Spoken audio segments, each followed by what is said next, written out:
Hey guys, welcome back to Caffeine Crime. Today I have episode 9 of season 1 for you guys, and I am ready to just dive right on in. First, I do have a little bit of a disclaimer for my YouTube because it's been a little intense on some of my last videos.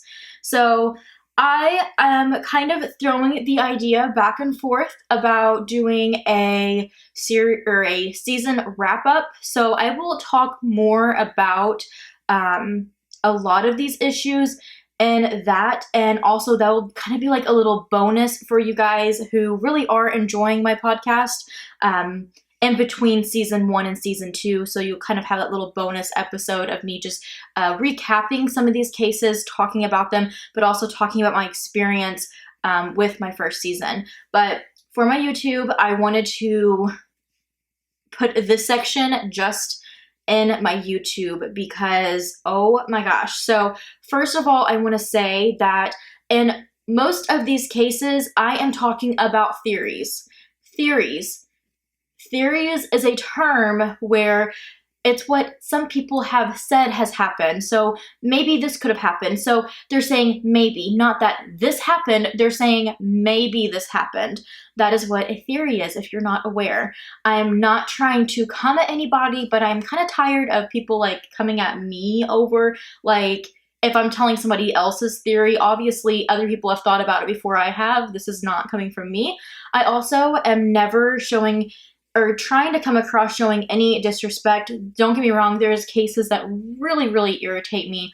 I'm mad at how people would have handled this situation, or mad how people did this one. The McCanns, oh my gosh, you know, I really tried to be vague with that one as much as I could. Yes, I'm upset. Like I said, my mind's blown that people have that people leave their kids alone. If you've done that, I'm not trying to come at you and attack you. I'm just saying, me personally being a mom, I would never be able to do something like that, ever. My kids are always like my first priority. I will skip a dinner party and stay with my kids. So that is why I really was upset during that episode. Now, anything else that I talked about in that are all theories from other people. It's not me being like, this is what happened, blah, blah, blah, blah, blah. You know, I said, yeah, it is very strange, and I'll stand by it. It's very strange that the cadaver dog smelled stuff in their place that they were staying, their condo, and in their car. It's very strange, especially since they got their car like 3 weeks after their daughter went missing. It is very strange. Not everything adds up, but just like the John Bonet case, we will never know unless the person who did it is caught or if there is hard proof evidence of this. That is all that I'm saying. So I'm not saying that they did do it. I'm not saying that they didn't do it because I don't know and nobody does. I wanted to throw that out there. Please don't come at me for these episodes. I'm putting them on here because I really hoped that I could grow somewhat of a platform here too, because don't get me wrong, I love the podcast. I love it so much. And if you do prefer that type of thing, I'm on Apple, I'm on Google, you know, also listen to me just on the Anchor app. And there's other places that I'm not too, Spotify, but I like posting it here on YouTube too, but this is extra work for me. It's just something that I wanted to do because I'm used to YouTube.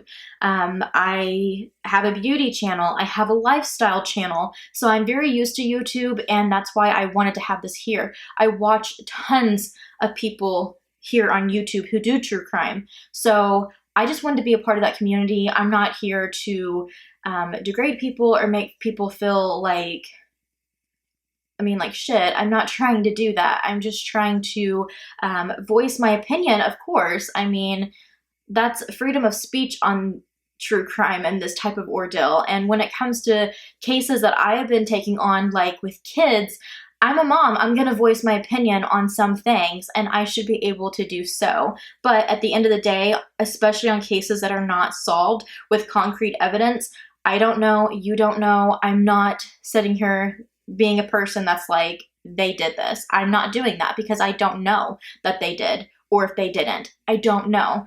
It's all theories. Just because something makes me think one thing about this and one thing about this, it's just because those things kind of go back and forth. Everybody thinks that. I mean, If you asked me 2 years ago who killed John Bonet, I probably would have said it was an inside job in the family. Now that I'm older and I have dug so deep into that case, now I'm like, I don't know who did. It's crazy. It's like, I want to talk about that more in my wrap up of season 1. So we will get there, and I do want to go ahead and jump into the rest of today's episode for you guys, but I just want to throw it out there that I'm not trying to spread hate. I'm not trying to come at any families or anything like that. I mean, nobody disrespect. This is just my platform where I want to talk about these cases, spread awareness, and also I'm a true crime fanatic. I'm constantly looking into cases and stuff like that. So I'd rather share it here. And since I have my podcast, I wanted to share it here too. So if you don't like it, you don't have to subscribe. If you do like it, please subscribe. But this is just a place to share these things and discuss them together and not get fired up. And that's why a lot of the time I try to avoid the comments. So if you really have things that you want to talk to me about a certain case, you probably have better luck messaging me on Instagram at Caffeine Crime Podcast or commenting on whatever episodes post on Caffeine Crime Podcast on Instagram. But let's just dive right into today's episode. So today's case is going to be about Emma Walker. This took place in 2016, which really was not that long ago. 2016 is a special year for me because my second and youngest child was born in 2016. So this year is very burnt into my memory because of the memories that I had with my son. So I feel like around that time I was so busy that I didn't really keep up with a lot that was going on. And with true crime, especially with my second son, I dealt with a lot of postpartum depression. So I really did not dig in a lot of true crime cases at the time. So I did miss this one, but what I briefly heard of it kind of always stuck with me because it was in that year. Emma Walker was a small town girl. She was very beautiful. She had such a spirit to her, and she was just very outgoing and very nice. Everyone that knew her said that she was very kind. They said that she was a cheerleader and super popular in school, but not to let that stereotype get to you because she was such a kind-hearted person and would literally talk to anyone and be kind to anyone. She lived in a small town right outside of Knoxville, Tennessee. And her parents, Mark and Jill Walker, lived with her as well as her younger brother, Evan. Like I said, this was a pretty small town, so a lot of people knew everyone. If you're from a small town, you kind of get the overall feel of what that's like. She was in high school. She had already planned what she wanted to do and where she wanted to go after school, and that was going to be a nurse. She wanted to be a neonatal nurse, is working with infants and babies, and she was very smart and hardworking at school and balancing cheerleading. Her freshman year, she met Riley Gall to be exact, and she had a crush on him, but at the time he was already dating a girl. But soon after they met, he ended his relationship with his girlfriend, and like high school, Emma and Riley were dating soon after. They were the perfect couple. He was on the football team and she was a cheerleader. We've heard this before, Brooke Skylar Richardson, episode 1.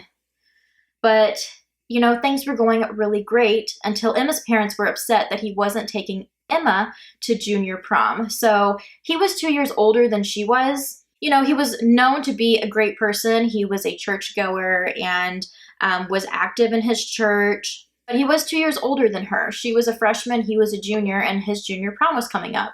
And he took his ex-girlfriend that he said he promised to take to prom. So I guess by ending the relationship with her, he still promised to take her to prom.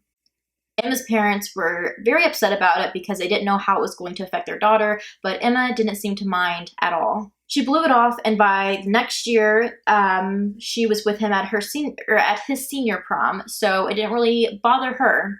Although they were still together, her sophomore year and his senior year, their relationship wasn't always sunshine and rainbows. Her family and friends said it was always an on-again, off-again type of situation. And Riley seemed controlling at times of Emma. He didn't like her going out and doing things with her friends, and when they would come around, he wouldn't try to talk to them or get to know them whatsoever. He just kind of cut himself off from her life. He wanted her and him in his life, but not really wanted to be a part of her life with her family and friends. He started telling her what to wear, what not to wear, and he would sit at her work while she literally was working and just wait for her to get off, which, you know, to some people that might sound endearing. You know, my husband, when he was my boyfriend and we were teenagers, you know, yeah, if I was working that night and he wanted to see me, he would pop in. You know, I worked at Subway at the time. So he would come in and grab a sandwich and like sit down and eat or something. And I, at the time, was making like the bread. So the bread that I was putting in the oven and like, you know, seasoning and searing and all that kind of stuff, you know, not searing, but, you know, like cutting, was close to one of the small booths, and he would sit there and talk to me while I, you know, got the bread going and stuff like that. But then he would leave. You know, it wasn't like what time are you working? I'm going to be there when you start and I'm going to leave with you type of situation, like what it's made out to be in this situation. When she went out with friends, he did not trust her. He would text or try to call her 24/7 to the point where she would get very agitated with him and be like, you know, why won't you leave me alone? I'm just with my friends. Why can't you trust me? One of these times, he had sent a message over Snapchat saying, "You are dead to me. Check the obituary. Fuck you." Which to me is like, oh my gosh. Like, what? And mind you, I don't know the whole scenario or the whole thing that was going down at the time, but man, it doesn't really matter. Then he would flip and become this different person and like beg her and be like, you know, please stay with me. And he was one of those that is like, stay with me or I'm going to kill myself. And I know that that's kind of triggering, so I'm sorry, I should have put a little bit of a disclaimer there, but he was one of those people, and you're going to see that in this case a lot. So if it is triggering, this might not be an episode for you. You might want to just skip through this one, but he definitely was somebody who pitied himself and wanted to keep putting that on her shoulders and be like, you're doing this to me, and trying to play the victim. They would fight, break up, then talk it out, get back together, and then do it all over again. Her parents started encouraging her to end it and leave it be. They knew the toll it was taking on her and hated the entire situation and just didn't understand why she kept going back to him. They banned him from coming over. They took her phone. I mean, these parents, they were fed up. They were like, this is not good for our daughter. And while that sometimes is not a good idea, because I just know from experience, if you do too much, it's too much. It's too far. And that child will do anything to get around that. Because in the end, now they're mad at you instead of this boy. But I'm not going to get into a TED Talk. Although they took her iPhone, she did have a iPod Touch. And if you're familiar with that, then you know that it has texting availability on it. So you can actually text through that. It was actually Riley's, and he gave it to her, I guess at school, so that she could text him through that. They secretly kept the relationship up, and then Riley graduated and went off to college at Maryville, which was half an hour away. When Emma's parents found out about this, they were relieved. Even though it was only half hour away, they thought maybe this was enough distance. He'll find somebody new and this will kind of just go away. They had been dating for a couple of years now, on and off, but they continued dating, and her parents were not happy about this. So they banned her while she lived underneath their roof to never be around him again. He didn't go to school with her. There was no reason for her to see him. They even started taking her to and from school, to and from work. They were very, very strict on where she was at, where her whereabouts were, all of that. The kids snuck around anyways. Her parents must have found out because they banned her from leaving the house for any reasons besides, like I said, work, school, cheerleading. Emma seemed happier though, and back to herself, to her parents. They thought that even though she was a little angry towards them about things, it was almost doing her more good than bad, because they thought that they were getting their daughter back. Right before Thanksgiving break in 2016, Emma saw Snapchats of Riley with other girls on the college campus, which did not sit well with her. She was very upset and she dumped his ass. Her parents were so thrilled. I'm sure she gushed to them because she knew they would be the happiest parents ever. They knew that she was coming to her senses and overall thought this was the end. Unfortunately, it was not. Riley didn't take it well and ended up trying to take his own life with alcohol and pills. And of course, he did live through this, but was still not taking the breakup very well. This is the end of Season 1, Episode 9, Part 1. Go ahead and jump over to Part 2.